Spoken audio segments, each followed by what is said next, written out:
आंगनबाड़ी की योजना गांव में ही चलती है, गांव में ही चलती है। हंसी आएगी आपको।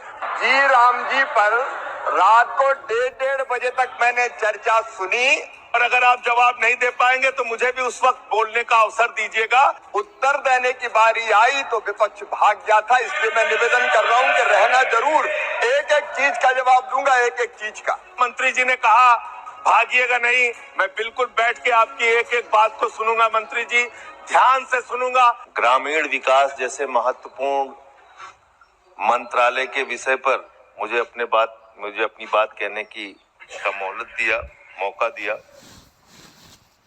मान्यवर, मैं अदम गोंडवी जी की चंद लाइनों से अपनी बात शुरू करना चाहता हूं कि तुम्हारी फाइलों में गांव का मौसम गुलाबी है, तुम्हारी फाइलों में गांव का मौसम गुलाबी है, मगर ये आंकड़े झूठे हैं, ये दावा किताबी है।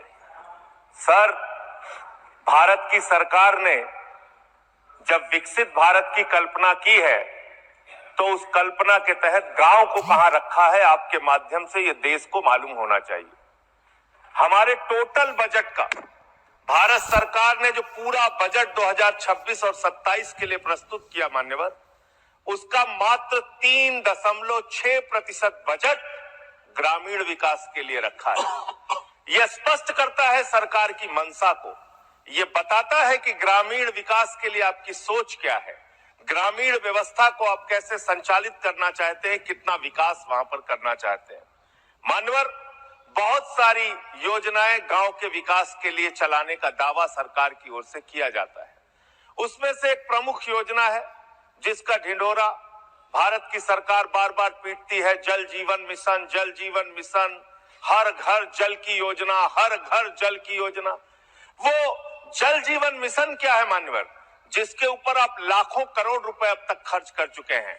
गांव गांव में पाइप से पानी पहुंचाने के नाम पे लोगों से आप पैसा लेंगे, वहां की जनता को मीटर लगा के पैसे की वसूली करेंगे, जो व्यवस्था पहले नहीं थी। उसके बाद आपने गांव गांव में सड़कों की खुदाई कर दी।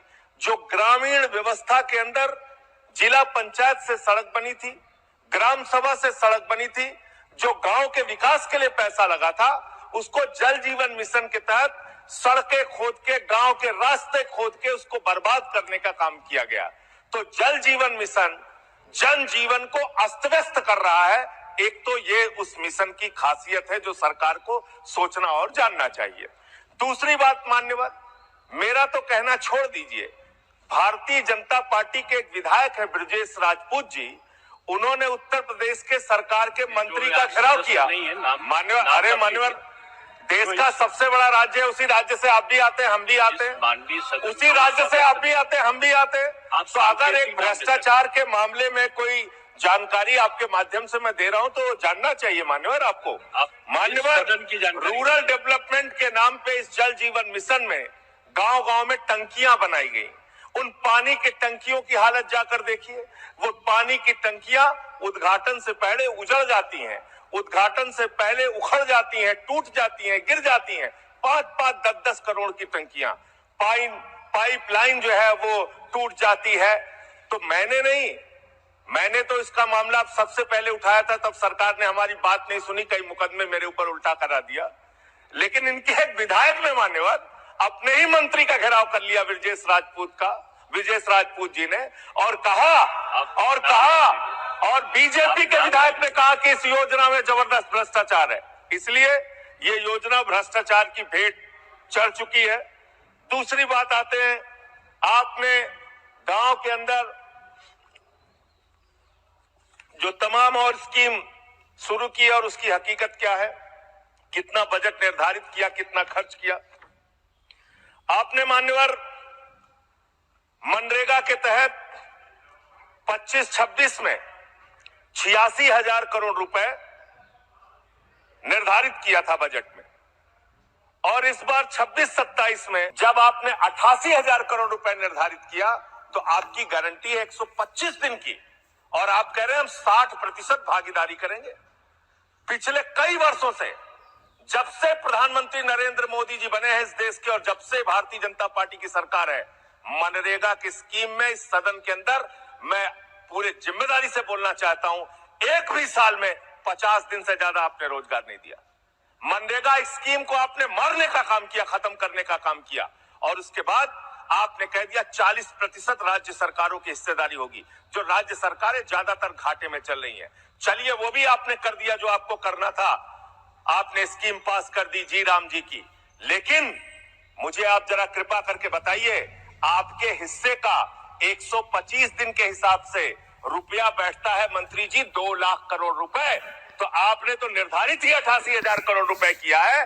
तो आप इस स्कीम में क्या सोचते हैं, क्या आपकी योजना है और कितना आप बजट निर्धारित करना चाहते हैं? यानी कि आपकी मंशा ही साफ नहीं है कि आप मनरेगा स्कीम को गांव-गांव तक चला सके। इसके बाद मान्यवर आते हैं, एक मिनट माननीय मंत्री, करना चाहता हूं कि जब मैं बोलूं तब आप सुनने जरूर उपस्थित रहना, बोल के चले मत जाना, एक एक चीज का जवाब देना।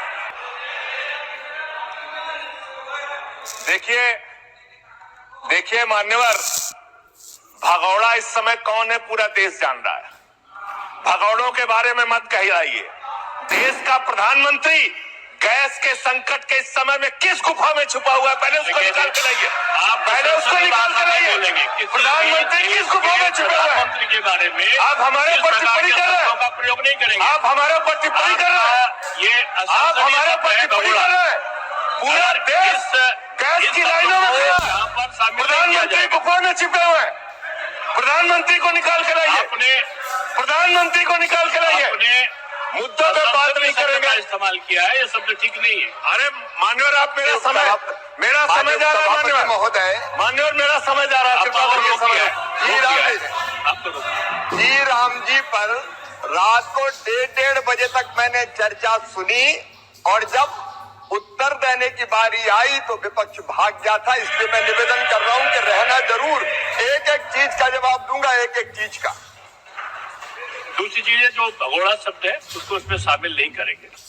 जी मान्यवर, बात करते हैं ग्रामीण विकास की। आप बात कर रहे हैं, उज्ज्वला स्कीम के तहत 8 से 10 करोड़ सिलेंडर गांव में आपने बांटे हैं, और 10 से 11 करोड़ सिलेंडर के कनेक्शन लोगों ने अपने आप से लिए हैं।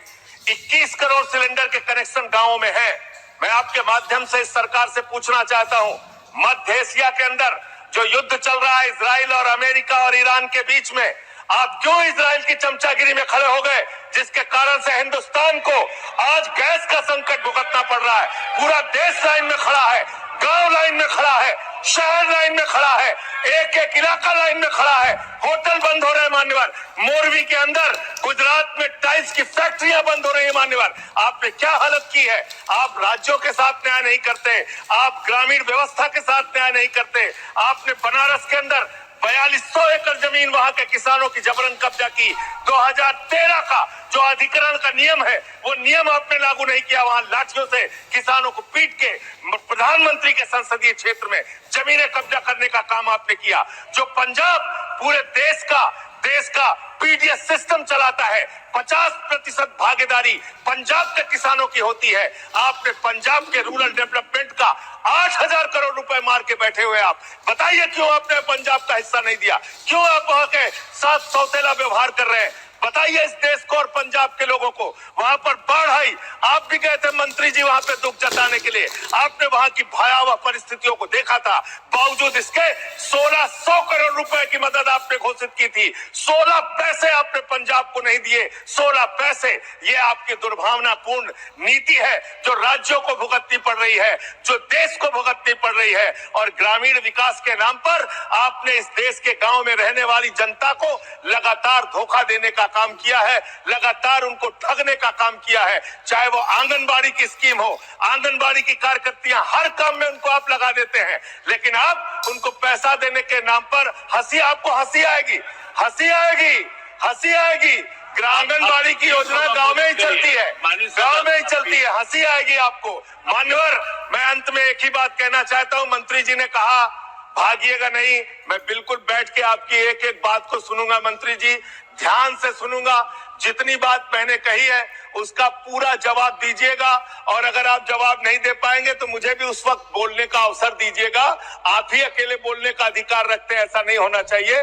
और दूसरी बात मान्यवर, दूसरी बात, इस समय भगौड़ा कौन है, अब ट्रंप की इसका गुलामी आपका कौन कर समय- रहा है?